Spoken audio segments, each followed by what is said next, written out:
दोस्तों आज के इस वीडियो में हम डिस्कस करने वाले हैं आपके BSc second year third semester zoology का यूनिट सेकेंड से जुड़ा हुआ एक important topic initiation elongation and termination of translation in prokaryotes and eukaryotes. यानी कि आज के इस वीडियो में हम ट्रांसलेशन के बारे में डिटेल से जानेंगे और ट्रांसलेशन में होने वाले जो स्टेप है इनिशिएशन इलॉन्गेशन और टर्मिनेशन सभी को हम डिटेल से डिस्कस करेंगे और जानेंगे कि प्रोकैरियोट्स और यूकैरियोट्स में ट्रांसलेशन में क्या डिफरेंस है और इसी के साथ साथ ट्रांसलेशन में इन्वॉल्व जितने भी स्टेप है जितने भी फैक्टर है उन सभी टॉपिक को भी हम डिटेल से डिस्कस करेंगे। तो कुल मिलाकर देखें तो आज का ये वीडियो आपके लिए बहुत ही इंपॉर्टेंट होने वाला है, तो आप वीडियो को ध्यान से देखिएगा और पूरा देखिएगा। तो आज के इस वीडियो में हम क्या क्या डिस्कस करने वाले हैं इसके जान लेते हैं। तो सबसे पहले हम ट्रांसलेशन के डेफिनेशन और इसके स्टेप के बारे में जानेंगे, फिर इसके इंट्रोडक्शन के बारे में जानेंगे। इसके बाद हम राइबोसोम और सबसे important topic amino acid activation, इन सभी टॉपिक को आज के इस वीडियो में डिस्कस करेंगे। तो आइए सबसे पहले हम जानते हैं कि ट्रांसलेशन की डेफिनेशन क्या है। A process by which the genetic code contained within a mRNA molecule is decoded to produce the specific sequence of amino acid in a polypeptide chain is called translation। तो translation एक ऐसा process है जिसमें कि mRNA पर उपस्थित जो genetic code होते हैं उस जेनेटिक कोड को डिकोड किया जाता है और उस कोड के अकॉर्डिंग जो स्पेसिफिक सीक्वेंस होते हैं एमिनो एसिड के वो तैयार होते हैं और पॉलीपेप्टाइड चेन यानी कि प्रोटीन का निर्माण होता है। तो सिंपल वे में समझे तो जब mRNA से प्रोटीन बनता है तो इस प्रोसेस को हम बोलते हैं ट्रांसलेशन। तो जैसा कि हम सभी जानते हैं कि जो प्रोटीन होते हैं वो एमिनो एसिड से बने होते हैं, इसलिए प्रोटीन को polypeptide chain of amino acid कहा जाता है। तो इस प्रक्रिया को ट्रांसलेशन इसलिए भी कहा जाता है क्योंकि mRNA पर जो कोड है, ठीक है, उन कोड को पहचान कर उसके अकॉर्डिंग टीआरएनए अलग अलग एमिनो एसिड को लाता है और प्रोटीन का निर्माण करता है।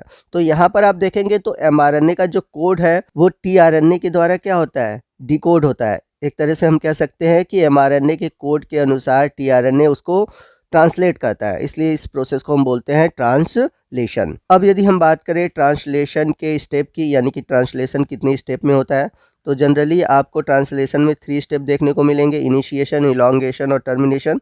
लेकिन यहाँ पर मैं आपको बता दूँ कि ये जो ट्रांसलेशन का स्टेप होता है वो 4 स्टेप में होता है, प्री इनिशिएशन, इनिशिएशन, इलॉन्गेशन और टर्मिनेशन।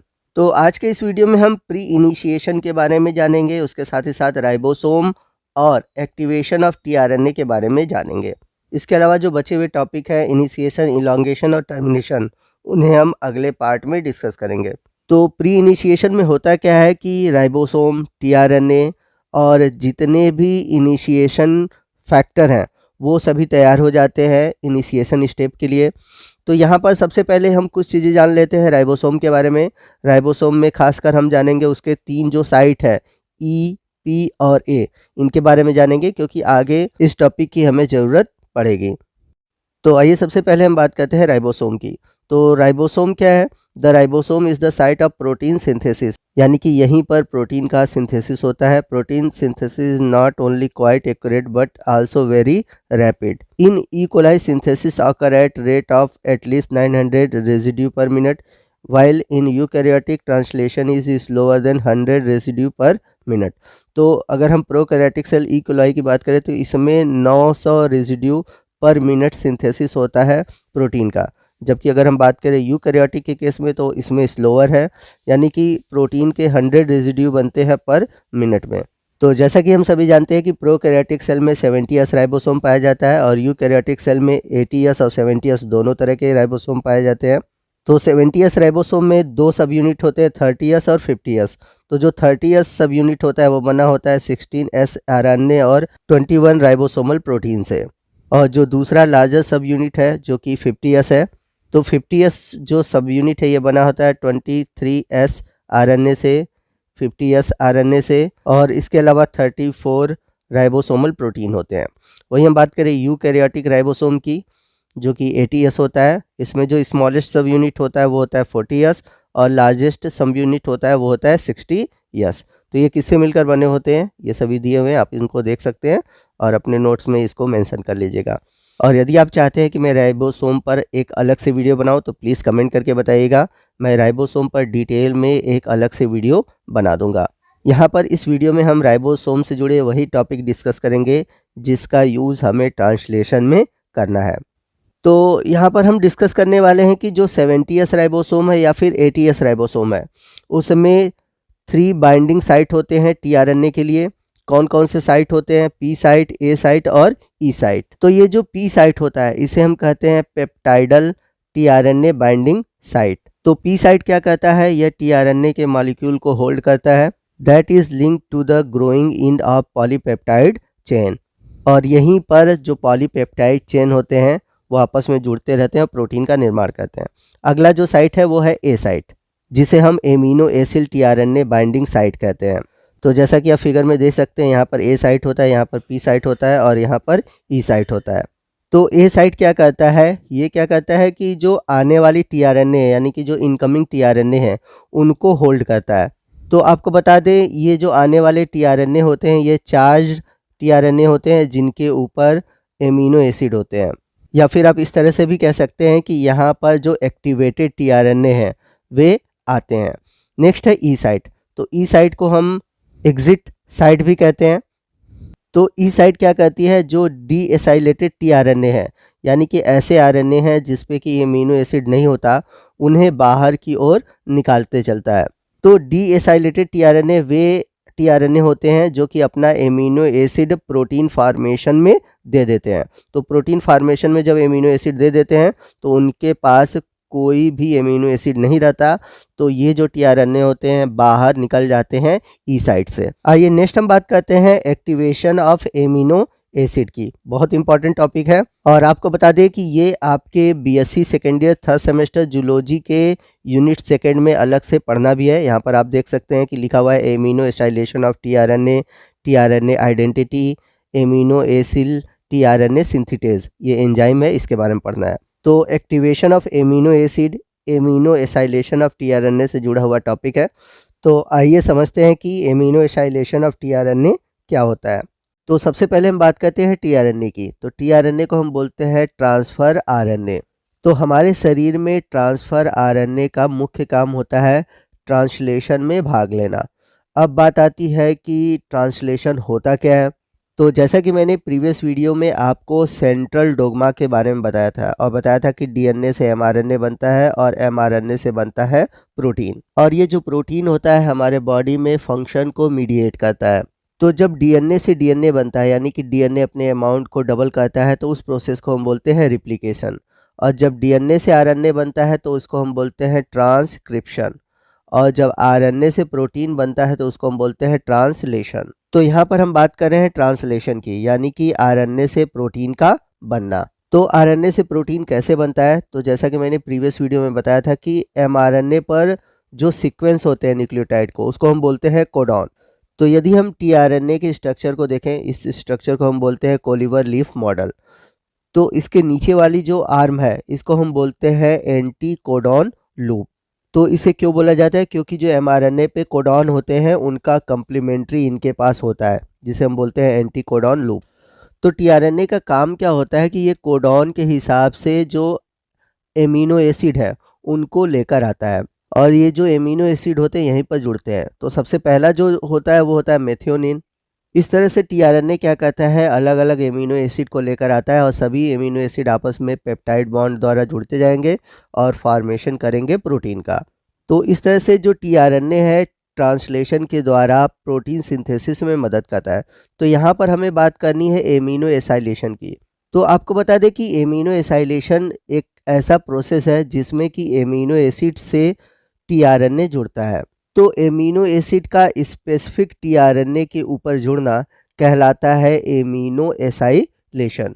अब ये जो एमिनो एसाइलेशन प्रोसेस होता है ये 2 स्टेप में होता है।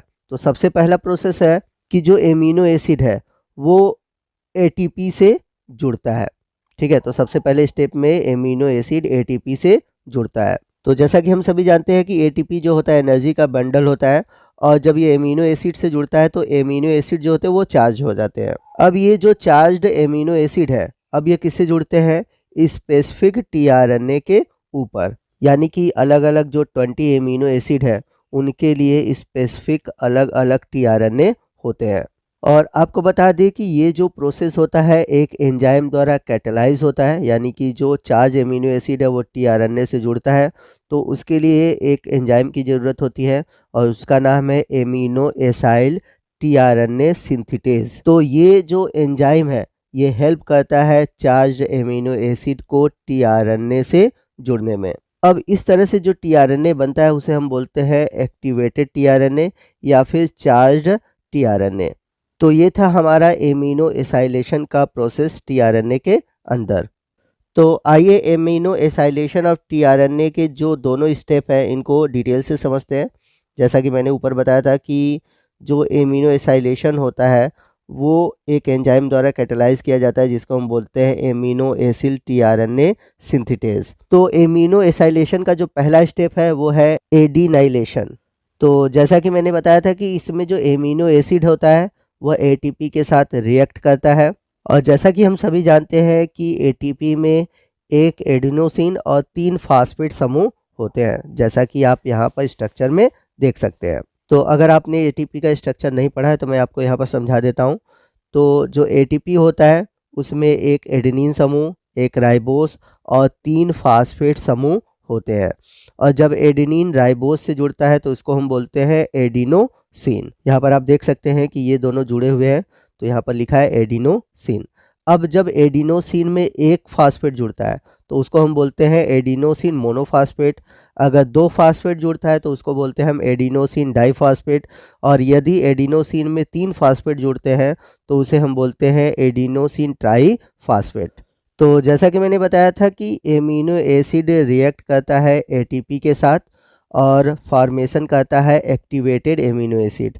तो जब एमिनो एसिड एटीपी के साथ रिएक्ट करता है तो उसके साथ कोवैलेंट बॉन्ड बनाता है और इस तरह से फॉर्मेशन होता है एमिनो एसाइल एएमपी का। तो यहाँ पर जो एमिनो एसिड होता है केवल एडिनोसिन मोनोफास्फेट से जुड़ता है तो जो 2 फास्फेट होते हैं वो बाहर निकल जाते हैं। तो यहाँ पर आप फिगर में देख सकते हैं ये एमिनो एसिड है और एमिनो एसिड का ये कार्बोक्सिल ग्रुप है।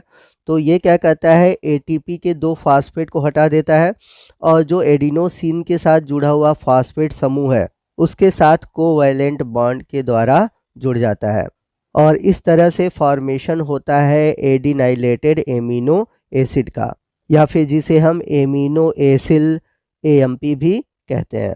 तो बना हुआ जो एमिनो एसिल एएमपी है ये एक मिक्स्ड एनहाइड्राइड है। किसका मिक्स एनहाइड्राइड है? कार्बोक्सिलिक एसिड और फास्फोरिक एसिड का। और आपको बता दें कि जो मिक्स एनहाइड्राइड होता है वो बहुत ही रिएक्टिव कंपाउंड होता है। तो इनके रिएक्टिव होने की वजह से इनका जो नेक्स्ट स्टेप है यानी कि टीआरएनए के साथ जुड़ना बहुत ही इजी हो जाता है।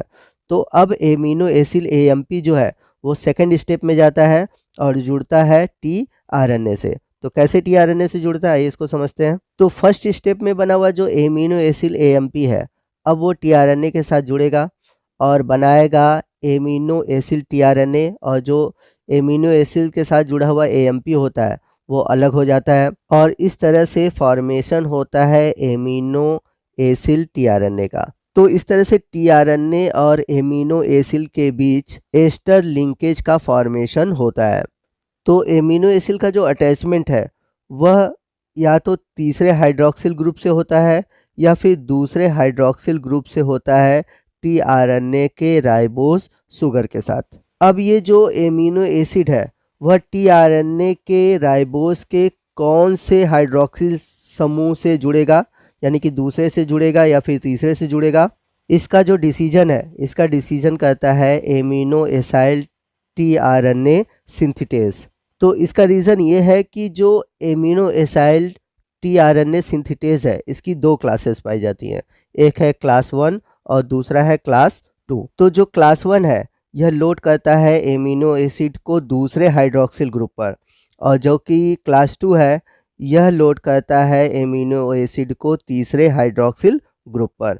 तो आइए मैं आपको रिएक्शन को समझाता हूँ। यहाँ पर हमारा एंजाइम है, यह है amino acyl transfer RNA synthetase और ये है एमिनो एसिल एएमपी। यानी कि एमिनो एसिड जो कि AMP से जुड़ा हुआ है। यहाँ पर आप देख सकते हैं कि ये AMP से जुड़ा हुआ है और ये एमिनो एसिड का कार्बोक्सिलिक ग्रुप है। तो class 1 amino acyl tRNA synthetase enzyme क्या करता है? यहाँ पर आप देख सकते हैं कि ये टीआरएनए का स्ट्रक्चर है और टीआरएनए में भी लास्ट में एडिनोसिन पाया जाता है, जिसको हमने बड़ा करके दिखाया हुआ है। तो यहाँ पर आप देख सकते हैं कि जो एडेनिन है इसका सेकंड कार्बन है और थर्ड कार्बन है जिसमें कि हाइड्रोक्सिल ग्रुप जुड़े हुए हैं।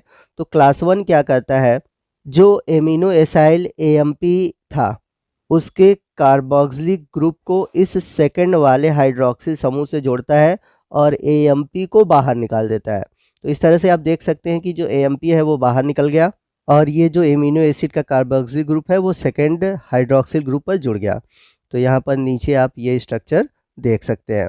तो इस तरह से 2O amino acyl transfer RNA बनता है।